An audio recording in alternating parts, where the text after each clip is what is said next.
Hello. I know what you're thinking. Another DVD is going to tell me why I should give up smoking. Well, this one hopefully will be a little bit different. Let's start off by finding out why people start smoking in the first place. Stress, unhappiness. I think wanting to do something that would annoy my parents. And it worked. And then I thought, how stupid, but it carried on. I started smoking when I was about 20. And I did it at the time because all my friends were doing it and I wanted to be big and important and stupid. Well, I started smoking back in the middle 60s, and it was basically because friends at school, they smoked and they were readily available and cheap, and you could buy them in packets of 5. Why did I smoke? Because I was 18 years old and I needed to rebel. I was ill then. I'd come out of hospital and that was my way of rebelling, knowing that my father didn't like it. So that was my way. I started smoking and I did it for that reason, and then I enjoyed it. And why do people carry on for years smoking? Well, often simply because it's hard to stop. Smoking can be very addictive. It can be really difficult to make that change and stop smoking. It is, of course, possible, but sometimes hard work. Okay, so we've heard that people start smoking for different reasons, to be cool, or for peer pressure, or to react and rebel against family and friends. Loads of different reasons. But what I don't understand is, why do so many people with mental health problems start smoking? The prevalence of smoking seems to be double that which we find among the general population. There are many reasons for that. One idea is all about self-medication. This idea that people maybe try to use cigarettes to combat the effects of mental health problems, maybe trying to medicate against anxiety or low mood.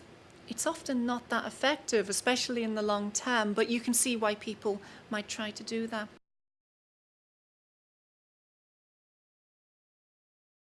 One of the things which always struck me was that there would be very few non-smokers on the ward, and that smoking had an incredibly important role. In mental health services, especially hospitals, it was more encouraged than anything. There were smoking rooms which are not permitted anymore, but most people spent their whole in-stay in the smoking room, and if you were admitted as a patient, the staff used to say, go and join the rest in the smoking room. So it was really an in thing. So many people smoke within the mental health service that it's sort of, smoking is accepted as a bit of the norm of what goes on, really. And I mean, obviously, people want you to pack up because it's the best thing that can happen, but, you know, they sort of accept it as the way things are, really.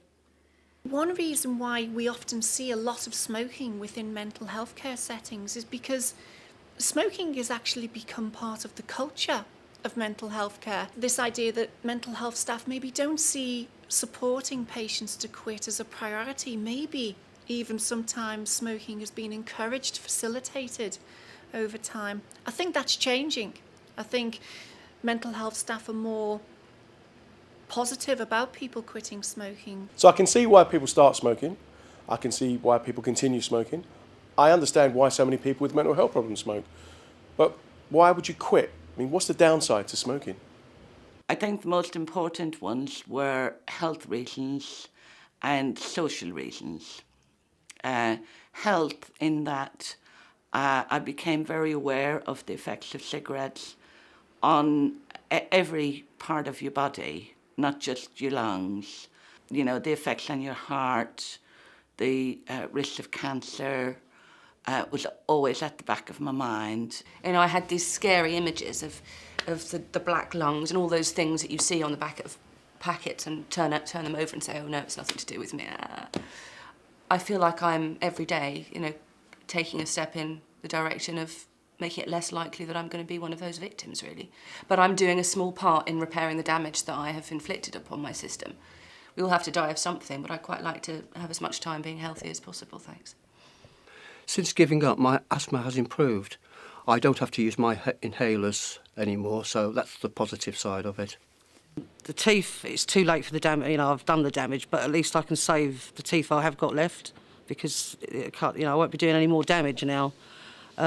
Secondly, my fingers, they're not yellow anymore. There are a whole host of benefits to quitting smoking. I mean, for a start, it's the single most important thing you can do for your health.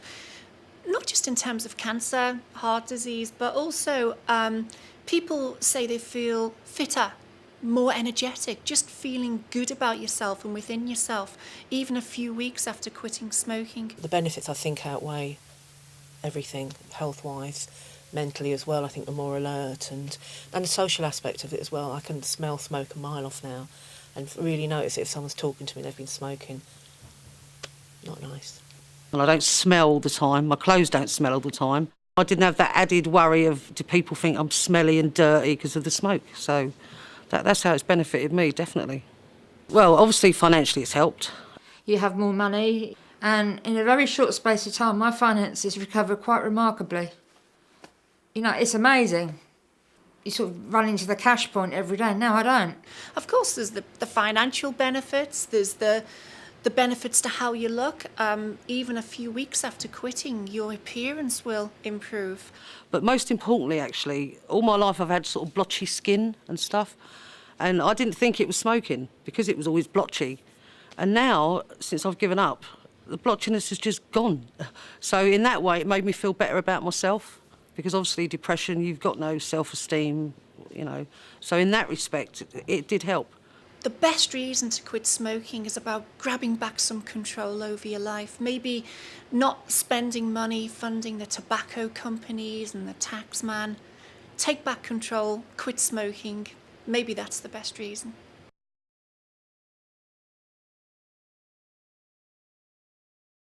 I can see the benefits of giving up smoking. You're financially better off, your health is better, your appearance is better. But if you've got a mental health problem, surely it's much more difficult to give up smoking. I mean, mental health and smoking go hand in hand. Smoking's good for mental health, isn't it? I think that's rubbish, really. I think it's all in the mind, to coin a phrase. It's a crutch. It's a physical addiction and a psychological addiction, and it's very tough. I don't believe that. No.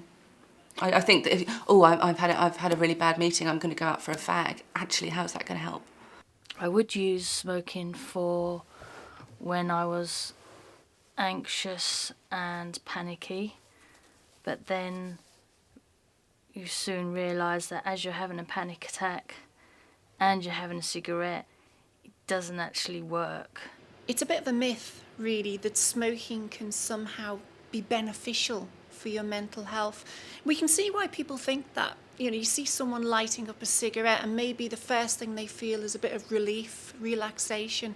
But of course that relief is just relief from the withdrawal symptoms that you experience if you don't smoke for a while. I think smoking is actually a depressant, in a way. Mentally, since I gave up, I actually feel much more alert. I feel I've got much more time to do other things. I just feel a lot better. I'll take time now to do things like makeup, which I wouldn't have done before. I'd have used that time to go and have some cigarettes. And always that feeling that you've got to have that 5 minutes out. It was like a stress in itself. The first thing, you get in your car and light up, you know, and actually not having that need to do that anymore is really good. It's almost like a release. Since I've given up, I've noticed that my well-being has sort of been a lot better. I don't take as much medication now as I used to. Giving up smoking has definitely improved my mental health, I think, because it's helped lift my self-esteem and I don't get paranoid about people thinking I smell anymore, and so it's definitely improved my mental health, without a doubt. And it's not true what they say, that you're more confident with a cigarette. The research is pretty clear on this, is that smoking certainly isn't good for mental health. In fact, it seems to be associated with the onset and worsening of mental health problems such as anxiety and depression. And when we see people quit smoking, studies also show that issues such as anxiety can improve even within a few weeks of stopping smoking. So while it may seem the case sometimes, smoking really isn't good for mental health. So people are saying then that quitting smoking is good for your mental health. But how do you go about quitting? Where do you go for help? What services are available? How do you find out? What do you do when you want to stop smoking?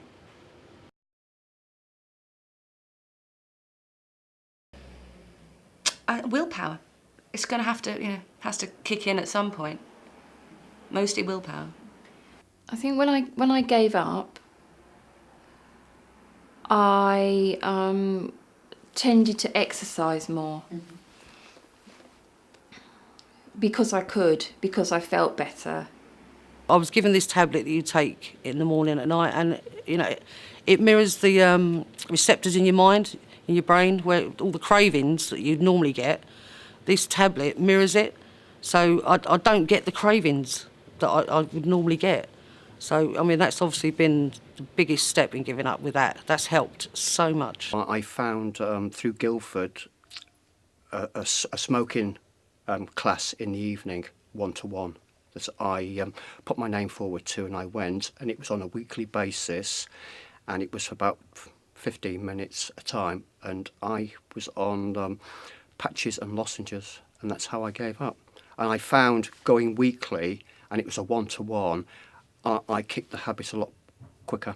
If you can manage something that your Joe Bloggs down the road, who has had no mental health problems, can't manage, then it is sort of, that's a point of self-esteem for a lot of people within the system, I believe, because one is perceived to be less strong by the general public than everybody else.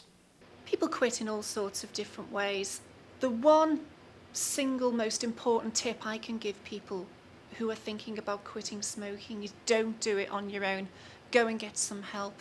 There are plenty of people out there who are expert in this, both mental health care staff and also people who work in NHS stop smoking services. They can offer you not just advice and support through the process, but also help you with things like pharmacotherapy. That might be nicotine replacement therapies like NRT patches or gum. Also, there are medications like Champix that can be really effective in helping people quit. Try your best to give up. Try your best to give up, please. It's very easy to stop smoking if you really want to. That's what people say. But to me, it's a mindset. And it's something you've got to take control over and just say, I'm not doing it. This idea that people with mental health problems can't quit, it's nonsense. They can and do every day. So we can see then why people start smoking, why they continue smoking. I can even see why people with mental health problems may see smoking as a supportive thing to do. It's not going to be easy to give up smoking, but with effort and with time, you can become a non-smoker again.